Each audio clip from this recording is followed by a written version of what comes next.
যদি কৌস্তব আয়রনিটা কোথায় জানো, গতকালই রাজ্যসভায় 4 জনের মধ্যে 3 জন মহিলা, তাদেরকে তুমি সাংসদ করে পাঠাচ্ছ, অথচ গতকাল এই যুক্তিতক্কর লাইভ অনুষ্ঠানে যারা সন্দেশখালী থেকে গেছিলেন তাদের নাকি সাজিয়ে নিয়ে আসা হয়েছিল, তাদের অভিযোগের সারবত্তা নিয়ে প্রশ্ন তুলছ, সাজানো অভিযোগ তারা করছেন। ঠিক যেমনভাবে পুলিশের কাছে নির্যাতনের অভিযোগ নিয়ে তারা যখন যাচ্ছেন তখন তাদের কাছে মেডিকেল রিপোর্ট চাওয়া হচ্ছে।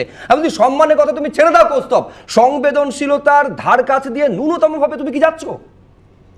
বলতেই শুভ্র এসব নিয়ে খারাপ লাগছে। আমি বলছি অখিল গিরিদের তো আমি কোনো দোষ দিই না। ওই যে বিধায়ক যিনি না ওই এসসি এসটির গঠন আর আদিবাসীদের দেহের গঠন আর গায়ের রং নিয়ে কথা বলছিল, একটু জেনেটিক্স বোঝাবার ইচ্ছে হচ্ছিল। আমি তো চিনি না, বলতে পারবো না, কিন্তু এ তো তৃণমূলে আসলে মানুষের ম্যান্ডেট পেয়ে মানুষ ভরসা করেছিল যে দলটাকে, একদল গুন্ডা মস্তান তোলাবাজ তারা কাউন্সিলর এমপি এমএলএ হয়েছে।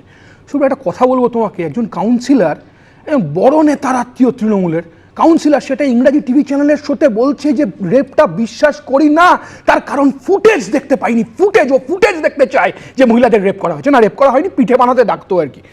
পিঠে তো বানাবে, গোটা পশ্চিমবাংলার মহিলারা তৃণমূল কংগ্রেসকে যেদিন পিঠে বানাবে দেখেছেন তো কি বলছেন মহিলারা, বলছেন আমরা তৃণমূল কংগ্রেস করি, আমরা তৃণমূল কংগ্রেসের সমর্থক, আমরা দিদিকে বিশ্বাস করি, আমরা মমতাকে বিশ্বাস করি, কিন্তু শাহজাহান বা হাজরারা এ কাজ করেছে। আচ্ছা, আমি শুধু সুব্রত তোমাকে বলবো, ফার্স্ট এফআইআর হলো কেন তাহলে? সাজানো ঘটনা, ফেক ঘটনা। সেকেন্ড এফআইআর হলো কেন? সেকেন্ড এফআইআরে আজকে কি লিখেছেন? গ্যাংরেপের অভিযোগ এনেছেন, আনলেন কেন?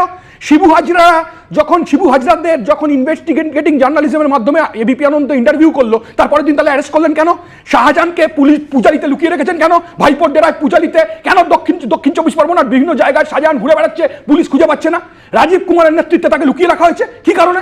আমরা বলছি যে নির্লজ্জতা। আসলে শুভ্র জানো তো, কালকে যারা এসেছিল না ঘণ্টাখানেক যুক্তিতক্কের শোয়ে, যাদের মুখ খুলে রাখার কথা তারা মুখ ঢেকে রাখছে, আর যাদের মুখ ঢেকে রাখার কথা তারা নির্লজ্জ বেহায়ার মতো টিভি চ্যানেলে এসে চিৎকার করছে। এটাই সেটা আমাদের লজ্জার, মানে